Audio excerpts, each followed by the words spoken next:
Herzlich willkommen zu Autospielen und einer neuen Folge von Zeig den Hobel. Heute mit Marco. Hi Marco, schön, dass du da bist. Hallo, freut mich, dass ich da sein darf bei Ja, euch. uns freut's, Mensch. Vor allen Dingen, wenn du so ein tolles Auto mitbringst. Sag uns, was es ist. E92 M3, der altbekannte Saugmotor aus S65. aus 2007. Wunderbar, wunderbar. So, und ganz Serie ist er nicht, ne? Wie man sieht. Wir fangen mal vorne an, würde ich sagen. Ich sehe schon viel Carbon. Carbon, ja, GT4 Carbon-Paket, Ja, so dass das alles schön optisch und auch technisch gut funktioniert. wunderbar. Ich sehe also Splitter, Flaps. Genau, Splitter, Flaps. Eine Abschleppöse, die du hoffentlich nie brauchst. Nein, hoffentlich nicht. Nee, hoffentlich nicht. So, Froschgrün ist er, wie die Froschgrün. Hoffnung sozusagen. Genau, passend Ähm, zum Ringnamen, genau. die Farbe Passend zur grünen Hölle. Ist foliert oder lackiert? ist foliert, foliert. original Uni-schwarz das Fahrzeug. Okay, okay. Und jetzt Uni grün. Steht ihm sehr, sehr gut, finde ich. Aerocatch Aerocatch, in einer Originalhaube, ne? Originalhaube, Original-Kotflügel. Aus Plastik, wie du mir gerade gesagt hast. Original aus Plastik, wusste Ja, ich auch nicht. Aus den Plaste-Elastenwerken. Ja. Genau, So. Kunststoff. Die wunderschönen BBS E88 sehe ich hier. E88, genau. Originale E88, passen gut zur Kombi, sind Ja. leicht und teuer. Ja. Das ist die Felge. Das eine will man, das andere muss man, sozusagen. Genau. So. Da drüber ist ein Dunlop Direzza. Wir haben die Rezza, ja, ringsrum in 265 vorne, 295 hinten. Also auch ziemlich männliche Maße. Genau. Darunter ist eine AP AP Anlage. Radical, Radical, also auch das richtig gute Zeug. genau. Mit was für Bremsbelägen? Endless haben wir vorne und hinten. Okay, alles klar. Ja, also nur vom Feinsten an der Kiste hier. Die sind aus Carbon, schön leicht. Richtig.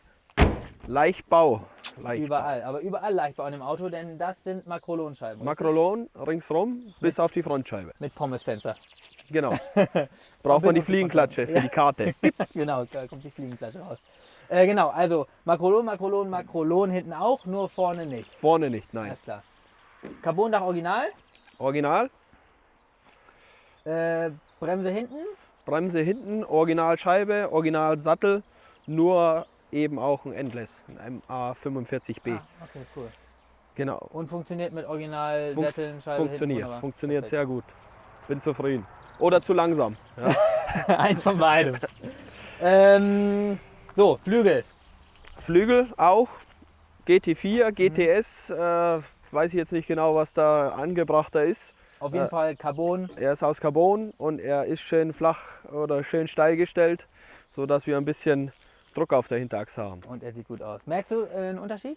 Kann ich dir jetzt nicht so genau sagen, Okay. da das Auto jetzt komplett anders ist nach dem 8-monatigen Umbau. 8 Monate. 8 Monate, Alles genau. klar. Deswegen, das werden wir jetzt die nächsten Tage testen. Ja, aber nach einem ziemlich intensiven Umbau sieht das ganze Auto auch wirklich aus, ne? Muss man wirklich sagen. Da ist Das viel Zeit und viel Liebe reingeflossen. Hat mit Original nichts mehr zu Nee, tun. absolut nicht.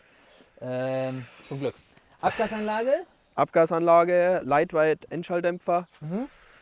bis vor alles eigentlich noch original. Und Okay. ab nächste Woche darf sich unterm Auto ein Akrapovic Auspuff in Titan Okay, alles Platz klar. nehmen. Ja. Okay, wunderbar. Ah, aber der hört sich bestimmt so schon gut an. Hier sind Bohrungen und ich nehme mal an, die sind für einen Differentialölkühler. Ist das richtig? Das ist richtig, genau. Da ist ein Diffkühler verbaut und der braucht ein bisschen Luft. Genau. Dann kann er auch besser funktionieren. So, auf der anderen Seite sieht es eigentlich genauso aus wie auf der linken Seite. Und hier steht der passende Hashtag dazu. Da ist der passende Hashtag. Wunderbar. Perfekt.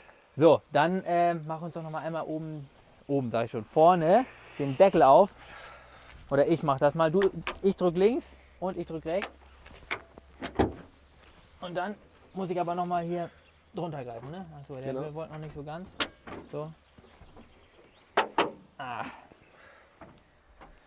Jo, Wunderbar, Motor ist da. Das ist Motor schon mal ist da. gut. S65 ist gegeben. Genau. sozusagen. Aber, Amra Air Intake, ja, Sound, Leistung und ja, Fahrwerk sieht man auch schon. genau. Ich sehe schon Unival Domlager von KW. Genau, KW Competition dreifach. Okay, alles klar. Da das heißt, geht schon was. Zug- und Druckstufe getrennt in Highspeed und Lowspeed einstellbar. Genau. Setup wurde gemacht von Custom Racetech, wie das ganze Auto. Das ganze Auto wurde groß an Custom Racetech, an Karl.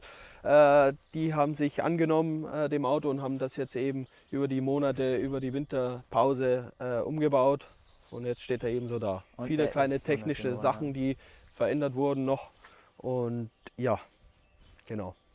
Schön ist er geworden. Sehr, sehr schön ist er geworden. Dankeschön. Wir gucken noch mal einmal. Ich mache mal hier den Deckel ganz frech zu. Mit ein bisschen Liebe natürlich. Klack. Und lass uns doch noch mal kurz reingucken, weil das sieht so schön aus, das Auto, auch von innen. Das muss man auch einmal voll innen sehen. Eine richtig krasse Zelle sehe ich hier erstmal. Das ist das ist eine krasse Zelle, die eben Fiat DMSB Standard genügt. Ja. Die wurde hier verbaut und nicht nur Optik, ja, sondern auch ein bisschen Sicherheit. Ja, aber auf jeden Fall. die beste Zelle sollte eigentlich nie benutzt werden. Das Ja. ist einfach so. So wie der beste Abschlepphaken auch. Genau. So, dann Sitze, Recaros in Kevlar. Ja, das sind die Recaro SPA. Ja. Ziemlich eng. Aber eine gute Verbindung zum Auto, schätze ich mal, ne? Gute Verbindung zum Auto, gutes Fahrgefühl, gute Sitzposition. Einfach top. Okay, wunderbar. Der E-Shifter sehe ich. Genau. OMP-Lenkrad sehe ich mit wichtigen Knöpfen auch noch. Ja. Oh, sehr cool, ja. Flasher. Ja, wunderbar. Dann bist du ja für 24-Stunden-Rennen schon ausgerüstet. Wir sind Praktisch. ausgerüstet, ja. Alles das klar. ist richtig. Ja, und Carbon-Türen, ne? Das sieht ja unfassbar edel aus einfach, ne? Carbon-Türen, Mein ja, das sieht nicht nur edel aus, sondern bringt auch beim E92 M3 natürlich Gewichtsersparnis ohne Ende. Ja. Das heißt, das ganze Auto ist deutlich leichter geworden, schätze ich. Das ne? Auto, das war auch der Grund des Umbaus, weil der Koffer natürlich sehr, sehr schwer ist. Und wir sind jetzt bei einem Vierteltank ungefähr bei 1340 Kilo. Und das merkt man natürlich auch beim Fahren mit den ganzen Komponenten. Da ist richtig viel Gewicht rausgekommen, ne? Genau. Cool. Ja, Mensch, dann lass uns nicht lange labern, lass uns einsteigen. Gas Ich will und wissen, wie Abfahrt. das fährt, ja.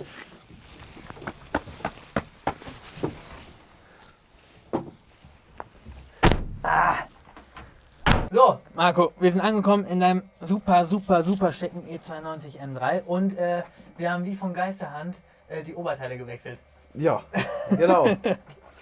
So, bevor wir jetzt losfahren, ich muss wirklich nochmal sagen, es ist so ein schöner Innenraum.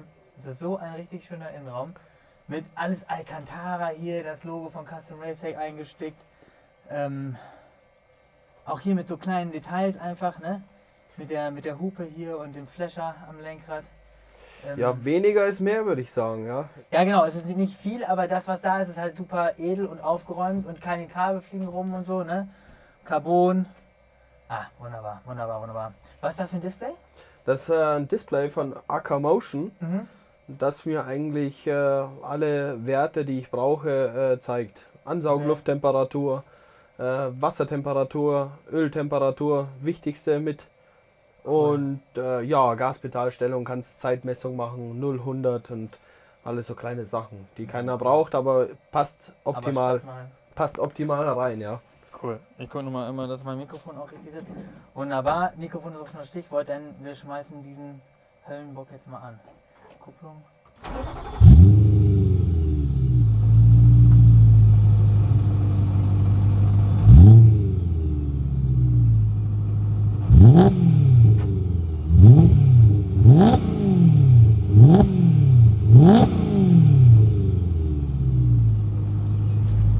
Schon beim Start hört er sich gut an, ne? Ich freue mich sehr. Und vor allen Dingen freue ich mich, weil der hier handgeschaltet ist.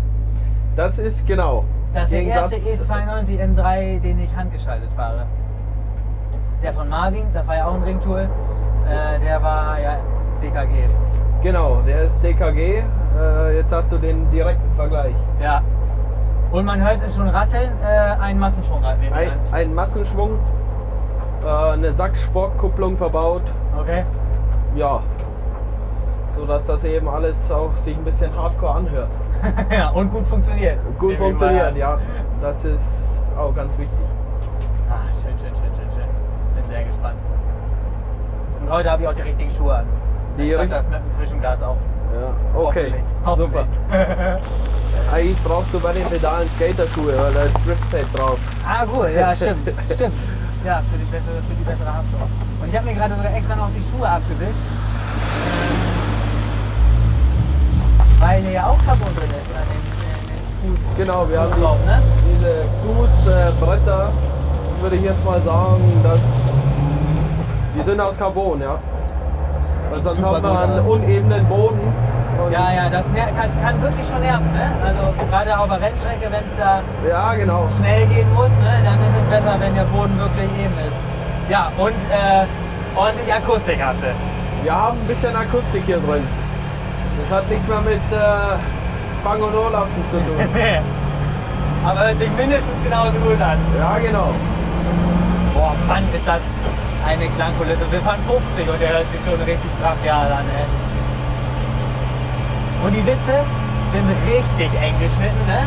Ich passe hier mit meinem Dickpo kaum rein, aber dafür hast du halt auch richtig gute Verbindung zum Auto, Genau. glaub ich, ne? Genau.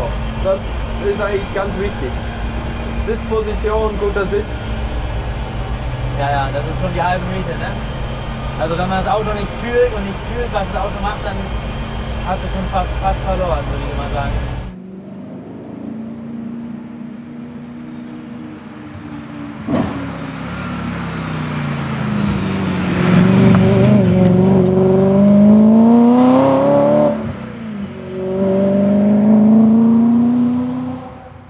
Lass uns noch mal einmal durchsprechen, was hier fahrwerkstechnisch so gemacht ist an dem Auto, weil das ist ja wirklich ein sehr, sehr, sehr ausgiebiger Umbau gewesen, ne? Ja, also fahrwerkstechnisch, wie vorhin schon angesprochen, KW Competition dreifach Ja, und dann eigentlich alles, was Originallager sind, wurde alles gewechselt. okay, Das ist alles Uniball von Vorder- bis Hinterachse. okay. Es ist sehr viel Star, Ja. das Diff Star gelagert. Also in Alu Ganz- gelagert? Genau. Ja, Und alles Uniball. Ja, das ist eigentlich direkt ja, ins Knochenmark. Viele Teile von Custom Racetech verbaut ja. und das Fahrzeug, so wie es jetzt auch hier steht, ist komplett den deutschen Regeln konform, so dass wir es auch auf der Straße bewegen dürfen. Das ist halt auch nicht selbstverständlich bei so einem heftigen Umbau, ne? Bei mir geht's. Sehr gut, bei mir auch. Genau, das ist nicht selbstverständlich, aber alles TÜV Rheinland-Pfalz geprüft. TÜV regelt. Genau. Ah. Das Ding strahlt so eine Gewalt aus. Das ist so brutal. Und das ist auch eins von diesen Autos, das fährt auf dem Parkplatz und jeder weiß, was Ambar ist. Jeder weiß sofort, dass das eine ernste Schüssel ist, oder? Ja, der ist jetzt nicht nur unbedingt gebaut, um Eisschlecken zu fahren, Nee. ja, sondern da ist schon mit dem Ding ist der Kampf oder der Krieg schon angezettelt auf dem Auf Ring. jeden Fall, ey.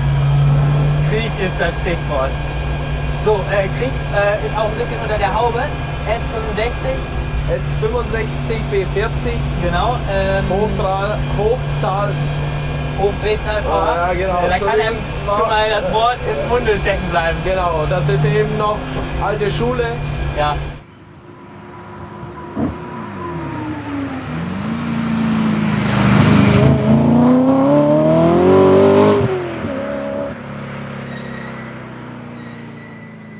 Am Motor. Motor ist eigentlich nur Software geändert. Okay. Ja, soll irgendwo 450 PS haben, aber das kann man eigentlich nur auf der Rolle dann sehen. Ja, wie die viel hat Original streuen die S65 ja alle ein bisschen nach unten. er. Ja, so, ne? ein bisschen sehr stark sogar. Ja, okay. Aber es fühlt sich so gut an, das Ding mit einem Schalthebel zu bedienen. Genau. Jetzt schon. So. Boah. Wir geben ihm noch ein bisschen Temperatur. Ja, Aber ja, so muss er sein. Ich dachte, das letzte ab den ersten 10 Metern ungefähr. M3 angeschaltet.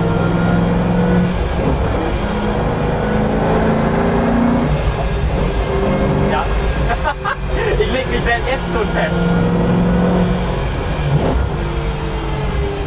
Naja, so ein Ding braucht 3 Pedale. Das ist einfach so. Ich fand das SMG in dem von Marvin auch richtig geil, weil die Gänge so schnell reingehen und du musst halt keine Hand vom Lenkrad wegnehmen. Ja. Aber das ist einfach die Wahrheit. Also, ja. Ja. Oh, ja. Es ist nicht die schlechteste Variante. Nee, so muss das sein. E92 M3 mit einem CAE-Shifter, 3 Pedale. Das ist die Wahrheit. Motor hat sie gesagt, Kühlerpaket habt ihr noch gemacht? Genau. Ne? Kühler sind von Do 88 oder Ja. Do 88, Wie auch immer. wie auch immer. Material aus Schweden, glaube ich, oder wo die Kollegen Ich herkommen. glaube ja. In der Volvo-Szene sehr bekannt. Gutes Zeug.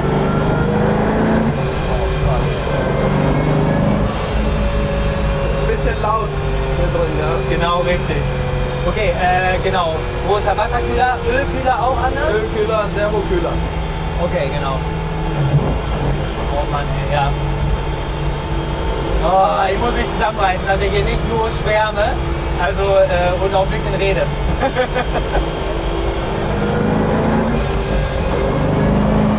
Oh Mann, ey. Da muss ich mich echt konzentrieren, dass ich hier nicht nur sammernd im Auto sitze. Ja, nein, das ist ganz klar, die ganze Hinterachse, die natürlich hier das Gefühl, was du jetzt verspürst hier am Lenkrad. Also es fühlt sich super direkt an alles, ne? Also du fühlst echt die Straße durchs Lenkrad, aber auch durch den Rest des Autos. Also es gibt hier, ich meine klar, du bist halt auch super verbunden mit dem Rest des Autos durch diesen engen Sitz, aber ja, du hast halt echt ein Gefühl dafür, was um dich rum passiert und was auf der Straße passiert. Ja, Bremse quietscht, because Racecar, ne? Ja, Sag genau. nochmal, welcher Belag ist das? Das ist Endless, Endless MA45B. Okay, das ist der Langstreckenbelag von dem? Ja, ich glaube schon. Ja, auf jeden Ja. Fall was richtig ordentliches. Was richtig ordentlich. Ja. Genau. So, jetzt. Genau. Ja.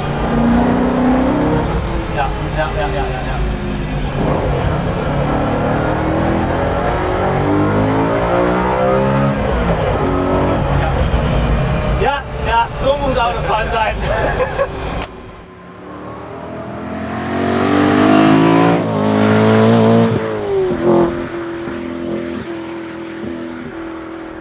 Halleluja! Genau, da geht was. Ah, ist das eine Klangkulisse und ist das schön, dieses Ding mit dem Schaltknopf zu bedienen und nicht mit Pedal.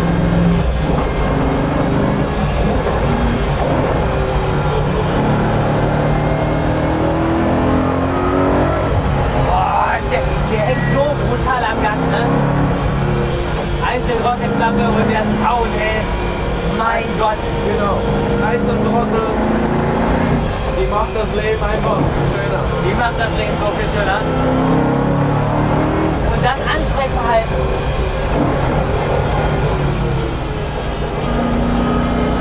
Du hast ein mega Bremsgefühl. Durchs Pedal, finde ich.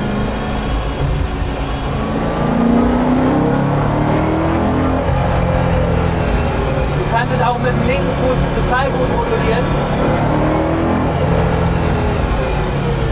Oh, ist das schön. Marco, was ist das für ein Auto?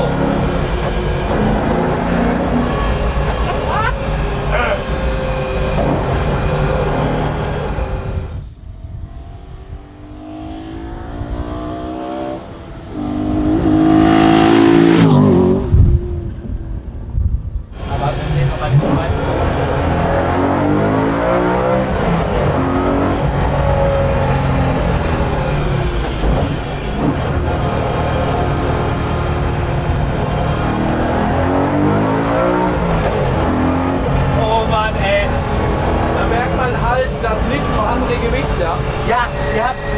Gott, ich rede zu wenig.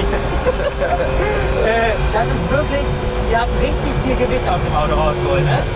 Genau. Also der letzte, den ich gefahren bin, E92 M3, gut, der hatte noch ein bisschen mehr Gewicht, weil ein Kompressor drin war, aber das war der von Patrick und der hat, glaube ich, 1650 Kilo gewogen und der hier wiegt 1300. Genau, 1340 mit Ja. einem Viertel Tank. Ja, da sind wir schon relativ leicht, es geht noch leichter. Ja, aber ohne Scheiß 300 Kilo weniger, ne? Und du merkst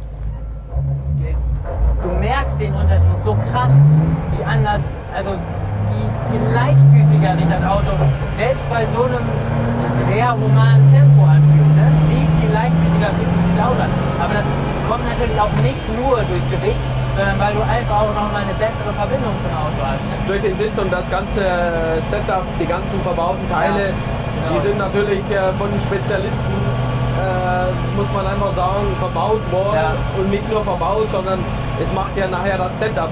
Ja. Diese Federraten, die geändert sind, es ist jetzt nicht ein Standard verbaut, den du bei FH aus dem Katalog bekommst. Genau, das Fahrwerk ist genau Sondern es sind sehr viele Sachen eben geändert.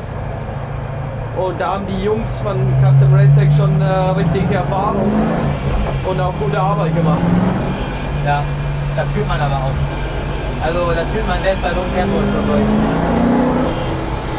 Alter, und die Gewalt, mit der diese Macht, die du da unterm rechten Fuß hast, ne? Wie der losmarschiert. Und das fängt unten an. Und ja, ich muss mich doch noch ein bisschen an die Pedale gewöhnen, aber das fängt unten an und geht bis oben hin.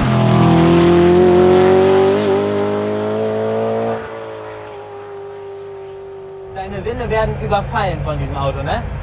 Also,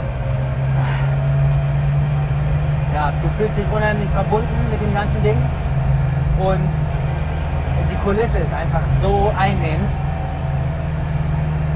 Das passt wie ein Handschuh, das Ding. Genau, und du hast den Sportknopf im Prinzip, dass du ein anderes, das Boti noch anders hast, vom Gaspedal hast du unterm Lenkrad. Wenn du den ersten Knopf drückst, dann stellt er den auf nochmal das Boti ein bisschen um. Noch wichtiger, genau, Kennlinie vom Gaspedal. Genau, die Kennlinie ist einfach jetzt nochmal ein bisschen anders. Okay, krass.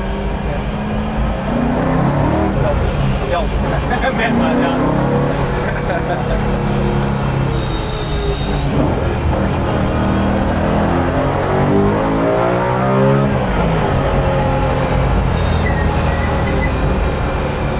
Also, ohne Scheiß. Das ist Kulisse und Soundkulisse macht ja immer wahnsinnig viel aus. Ne? Und du hast ja hier diesen Motor, der so wahnsinnig präsent ist und auch die Abgasanlage, die so ballert. Und auch allein deswegen fühlt sich schon schneller. Ja. Ne? Also, ja.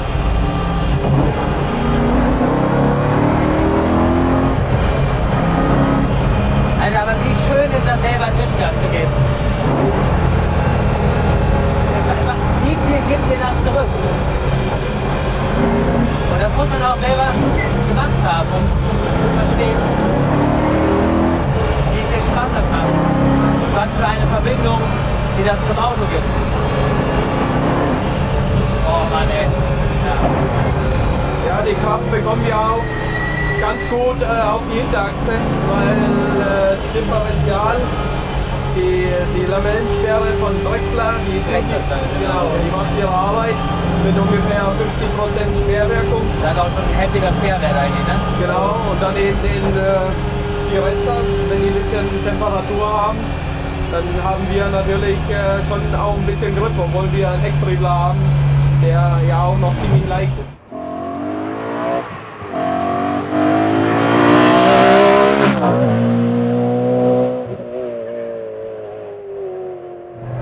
Ich glaube, viele Leute haben mal die Befürchtung, dass gerade so eine große Motorsportbremsanlage schwierig irgendwie oder anders zu bedienen ist, dass der Pedaldruck anders ist, dass die Modulation anders ist, das Gefühl anders ist. Aber es ist so gut zu modulieren, der Pedaldruck. Du weißt so genau, was du zu erwarten hast von dem jeweiligen Pedaldruck. Das ist echt mega. Eigentlich viel besser wie eine Serienbremsanlage, weil sie viel besser zu dosieren ist. Ja. Und da alles auf den Punkt. Und dann kommt noch dieser...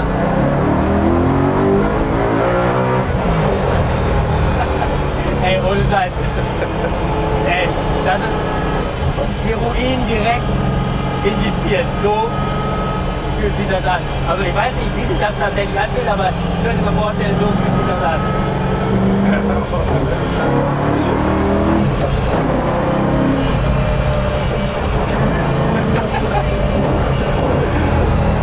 Vielleicht wäre das eine gute Ersatztherapie. Und? Ey, du fängst an zu schalten, obwohl du es nicht musst, ne? Ja, genau.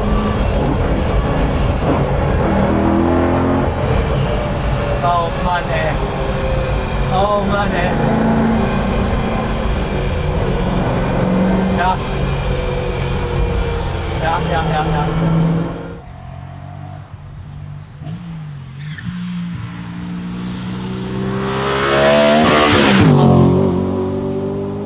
So muss Autofahren sein. Und ey, wie geil sind CHI-Shifter, oder? Also, das fühlt sich... Also gut, ich muss dazu sagen, ich bin noch kein E92 M3 angeschaltet gefahren, im Serienzustand. Kann nicht dazu sagen, wie die serienmäßig schalten. Aber das schaltet sich so präzise und so schön mechanisch, so direkt.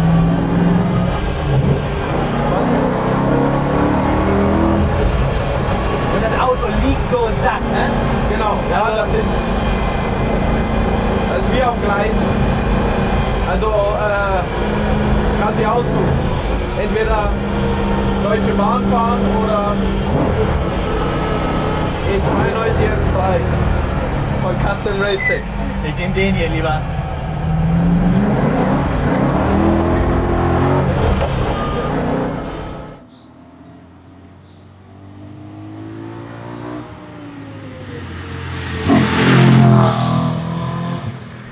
Feuerlöschanlage haben wir auch verbaut. Ja. Im Falle des Falles sollte mal irgendwie Zeit sein, kann man sich ja irgendwann mal noch entscheiden, vielleicht RCN mitzufahren. Du könntest praktisch mit dem Auto so wie es RTL fahren. Das Auto, da müsste eigentlich noch der Tank gemacht werden, aber sonst der Rest ist alles von Sitzen über Gurte, Zelle, batterietechnisch haben wir eine Lightbox, eine LB19 verbaut mit dem Killswitch, der eben auch 4-proofed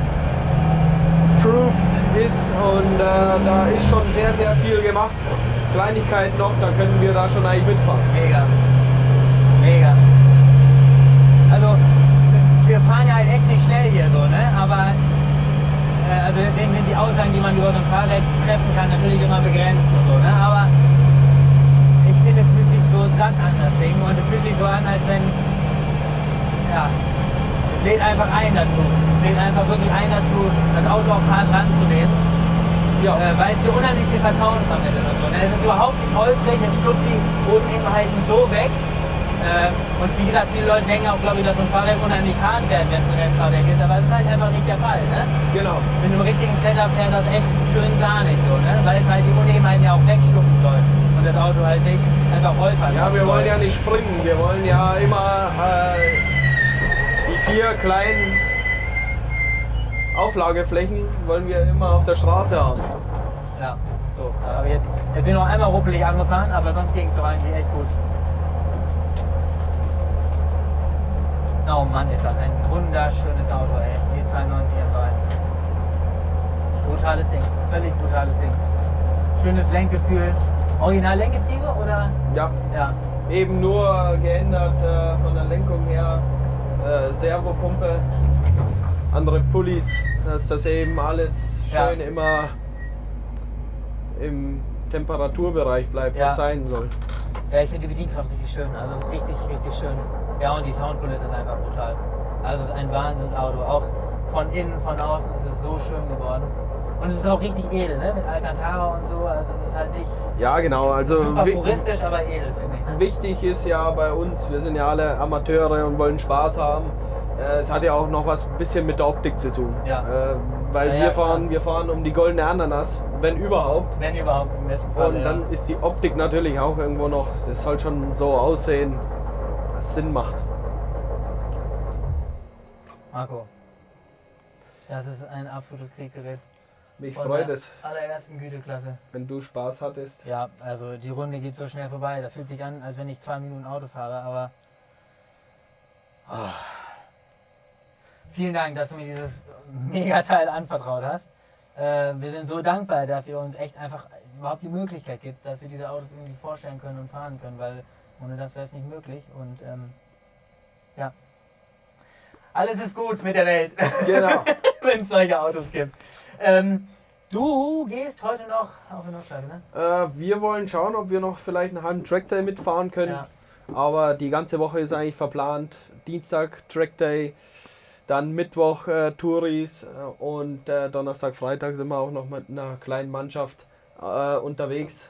Einen exklusiven Trackday, eben einfach um das Auto auch auszutesten. Ja, genau. Ich bin selber bis jetzt in dieser Konstellation nur 7 Runden gefahren. Ja. Gestern, wir hatten scheiß Wetter, nass, trocken.